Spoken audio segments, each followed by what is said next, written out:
Hi friends, এখন বাজে 10টা। মানুষ খাইতে ঘুমা, আমি এসে রান্না করতাম। কিন্তু আজকে কিটা রান্না করতেছি দেখো।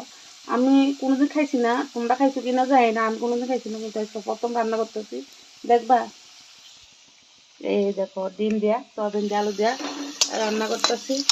আমিও কোনোদিন খাইছি না, এই প্রথম রান্না করতেছি। কারণ দুপুরে মাছ তরকারি আসলো, তো আরেকটা সবজি তো লাগে। তো এই সবজি একটা দিয়ে তো খাইতেছে না, তো ডিম রান্না করলে পোলা খাইতো না, তো এগুলো সোয়াবিনও রান্না করতে দিতেছে। এক তরকারি দিয়ে তো ভাত খেতে পারে না, কিন্তু আমার ডিম ভালো লাগে, লেগে আমার লাগে ডিম রান্তাছি।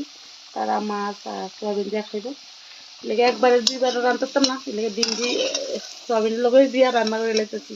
এই প্রথম দেখি, জানি না কেমন হয় খাইতে, তবু রান্না করে দেখি কেমন লাগে খাইতে। তোমরা খাইছো কিনা আমার জানাই হচ্ছে, আমি কোনোদিন খাইছি না, এই প্রথম বানাইতেছি। আর আলু দিয়েও বুঝে দিতেছে তাড়াতাড়ি।